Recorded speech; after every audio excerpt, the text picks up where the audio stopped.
आदित्य नारायण चोपड़ा जी, आकाश चोपड़ा जी, अर्जुन चोपड़ा जी, सोनम चोपड़ा जी, साना चोपड़ा जी और यहाँ अश्विनी जी के चाहने वाले मित्र साथी जो लंबे समय से उनके प्रशंसक के रूप में और उनके साथी के रूप में जिन्होंने अश्विनी जी को देखा, ऐसे हमारे सभी सज्जन वृंद और मीडिया के मेरे साथी, प्रिंट मीडिया, इलेक्ट्रॉनिक मीडिया के मेरे साथी, आज मुझे अश्विनी जी के 66th बर्थ एनिवर्सरी पर इस कार्यक्रम में शामिल होने का सौभाग्य मिला।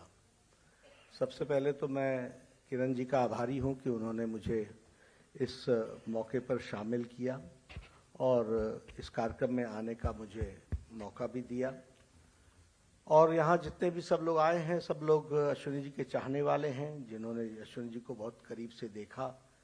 और ये संख्या अपने आप में बताती है कि अश्विनी जी शारीरिक रूप में हमारे बीच में नहीं हों, लेकिन उनकी भावनाएं और उनका व्यक्तित्व वो हमारे साथ सदा है और सदा हम उनको संजो करके रखते हैं। यह संख्या अपने आप में इस बात को बताती है।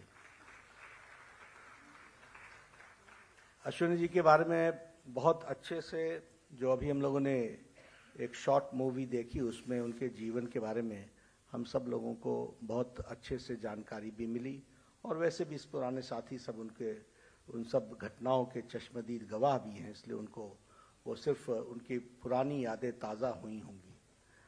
साथ ही साथ जिस तरीके से किरण जी ने दोस्तों के साथ उनका संबंध, उनका व्यक्तित्व और उनके खट्टी मीठी यादें और उनके योगदान उसकी चर्चा की, तो अश्विनी जी की तस्वीर हम सबके दिमाग पे उतर गई और एक यादें हम मेमोरी लेन में जा कर के उन यादों को ताज़ा कर पाए हैं। और सही मायने में उनका 66th बर्थ एनिवर्सरी अगर हम बना रहे हैं, बर्थडे बना रहे हैं, तो उनके बताए रास्ते को ध्यान में लेना, समझना, जानना, उनकी जागरूकता, उनका सोच, उनकी समझ, उसमें से कुछ बातों को याद कर लेना, यह शायद हमारे लिए आवश्यक भी है और यह हमको तरोताज़ा भी करता है। मैं बैठा बैठा देख रहा था तो लिखा है दोस्तों का दोस्त। अब ये जो दोस्तों का दोस्त है, यह अश्विनी जी के व्यक्तित्व को परिपूर्ण तरीके से प्रतिलक्षित करता है। ये बस यही दोस्तों का दोस्त, ये उनकी सारी पर्सनालिटी को 3 शब्दों में घेर करके हमारे सामने खड़ा कर देता है। वो दोस्तों के दोस्त थे, दोस्तों से आशा भी थी तो निराश भी होते थे, निराश होते थे तो व्यक्त करने में समय नहीं लगाते थे और समय लगाने के बाद निराशा को आशा में बदलने में वह अपने आप में कोई देर नहीं करते थे और सदा उनके लिए, दोस्तों के लिए हमेशा मन भी खुला था और वो हर एक तरीके से उसकी मदद करने के लिए तैयार रहते थे। और इसलिए भावुक किरण जी ने हमें भाव विभोर कर दिया, उनके वक्तव्य ने हम सबको भाव विभोर कर दिया। लेकिन हम लोग अश्विनी जी को जानते हैं जिंदा दिल इंसान और दोस्तों के लिए हर कुछ करने के लिए तड़प रखना, जोड़ करके चलना, ये उनकी एक मिसाल हम सबको देखने को मिलती है। और इसीलिए आज उनके प्रशंसक उनको याद करने के लिए और उनको जन्मदिन मनाने के लिए यहाँ एकत्र आए हैं। दूसरा मैंने वाक्य जो पुस्तक में लिखा है, पुस्तक की हेडिंग है, वो जिस किसी ने भी बनाया वो हेडिंग सिलेक्ट की है, इट्स माय लाइफ, उन्होंने की थी।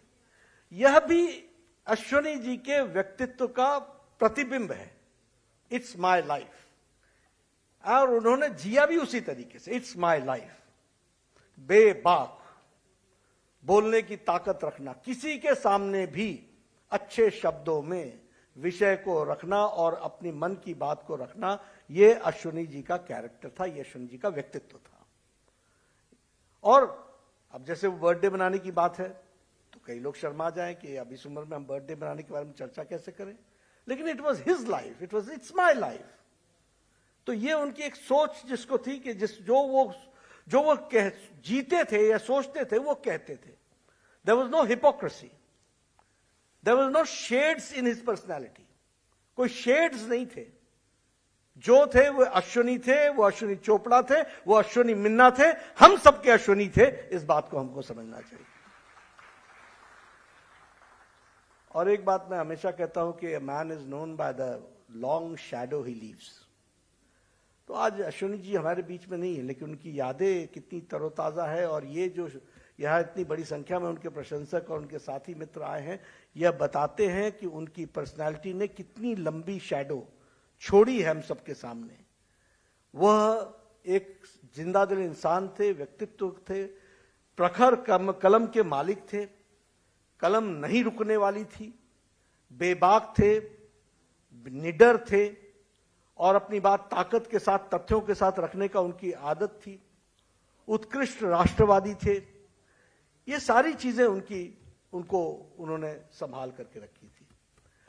सबसे बड़ी बात मुझे जो दिखती है वो ये कि एक as a personality, an emotional person taking conscious decision, ये अश्विनी जी के व्यक्तित्व का विशेष ब्लेंडिंग थी। और उनको ये मालूम था कि उनकी रुचि क्या है, वो चाहते क्या है, उनका मन क्या है, लेकिन समाज क्या मांग रहा है, देश क्या मांग रहा है और मुझे इस समय क्या करना है, इसका उनको भरपूर इल्म था।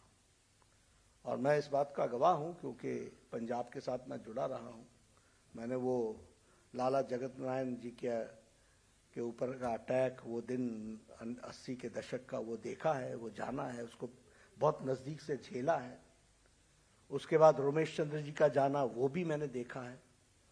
और एक खेलता हुआ बालक जो ईरानी ट्रॉफी, रणजी ट्रॉफी और क्या क्या न जाने कौन सी ट्रॉफीज लेने वाला और टेस्ट मैच, टेस्ट क्रिकेट खेलने वाला, एक अपनी दुनिया, एक अपना संसार, लेकिन भावुकता में न बहते हुए देश की जिम्मेवारी को संभालने के लिए बैट और बॉल छोड़ करके कलम पकड़ने वाला वही अश्विनी था। इसको भी हमको समझना है और उसको भी उन्होंने बखूबी निभाया।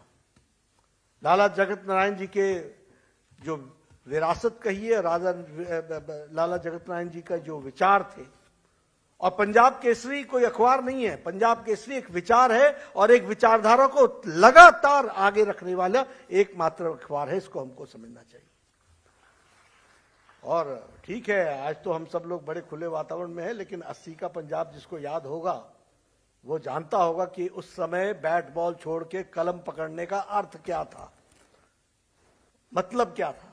लेकिन उन्होंने कलम पकड़ी और कलम अनकॉम्प्रोमाइज पकड़ी, बेबाकी से पकड़ी और अंतिम समय तक वो लिखते रहे।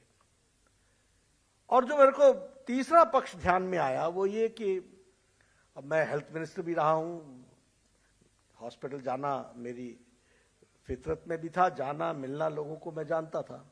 मुझे मालूम है पेशेंट का स्वभाव कैसा हो जाता है। मुझे मालूम है कि जब किसी को कैंसर का सी के नजदीक भी आता है तो उसके जीवन में धरती हिल जाती है, खिसक जाती है, पांव तले जमीन हिल जाती है। लेकिन उसके बावजूद भी एक जिंदा इंसान की तरह खड़े होकर के वो अपना ऑपरेशन करा के आए थे। मैं उनसे मिलने गया था। उन्होंने बड़े डिटेल में बताया मुझे कि किस तरीके से ये ऑपरेशन हुआ और किस तरीके से दोनों आदित्य और सब हमारे बच्चे साथ रहे और हम लोगों ने उस समय को भी इंजॉय किया और मैं ठीक हो गया हूं and we will go forward वगैरह। लेकिन ऐसा नहीं था कि अश्विनी जी को अपनी बीमारी और अपनी जानकारी नहीं थी, लेकिन समाज के सामने, दोस्तों के सामने वो खुशदिल इंसान ने अपने आप को जिस तरीके से प्रोजेक्ट किया वह भी बताता है कि वह भावुक होने के बावजूद भी अपने को कैसे संजोना है, कैसे संभालना है और कैसे आगे दिशा देनी है, दृष्टि देनी है। यह अश्विनी जी से हम सबको सीखना चाहिए। वो हमारे बीच में नहीं है, लेकिन मैं फिर कहूंगा उनकी जिंदा दिली हमें हमेशा याद रहेगी। और वो कई बार जब दुखी हो जाते थे तो मेरे पास आकर के बैठ जाते थे, बोलते नड्डा जी इन्होंने समझाओ, ये समझते नहीं, इन्होंने पता नहीं की करते पे। तो मैं कहता था नहीं समझ जाएंगे, ना ना ना ना ये नहीं समझेंगे, इन्होंने पता नहीं है। फिर मोदी जी की तारीफ में, ये साडा सौभाग्य है कि मोदी जी प्रधानमंत्री, आज सारा परिवर्तन हो रहा, इन्होंने बोलो तुसी भी आज्ञाबद्ध करके काम करो। यानी उसमें पीड़ा थी उनकी कि जो मोदी जी काम कर रहे हैं उसको बढ़ चढ़ करके आप क्यों नहीं आगे ला करके खड़ा कर रहे हैं। तो ये जो उनकी मुझे जो कभी वो मुझे सेंट्रल हॉल में मिलते, चाय पीते, कॉफी पीते, तब भी वो चर्चा करते, तो वो सारी या बातें नजरों से गुजर करके जाती हैं, लेकिन उनकी जिंदा दिली, बेबाकी और बेबाकी के साथ प्रकट करना और अपनी दर्द को बताना, ये उनकी आदत भी थी। ऐसे व्यक्तित्व हमारे बीच में नहीं है, लेकिन फिर भी जो काम उन्होंने प्रेरणा दी पंचनद की, और जिसको किरण जी लेकर के आगे बढ़ी हैं, आदित्य जी, बाकी सब लोग, हमारे आकाश जी, अर्जुन जी और सब लोग लेकर के उसको आगे बढ़े हैं। हम सबका शुभकामनाएं हैं। उन्होंने हमेशा ये रास्ता बताया कि समाज के लिए काम करते रहो, तो उस काम को आगे बढ़ाएंगे। उसमें मैं किरण जी से यह जरूर कहूंगा कि इस संगठन के कार्य में आप अकेली नहीं हैं। यहाँ बैठे हर व्यक्ति, अश्विनी जी का जो प्रशंसक है, उनका साथी है, वो आपके साथ है। हम सब आपके साथ हैं और इस कार्य को बढ़ाने में अपना योगदान करेंगे। आपने मेरी बात सुनी, आपका बहुत बहुत धन्यवाद।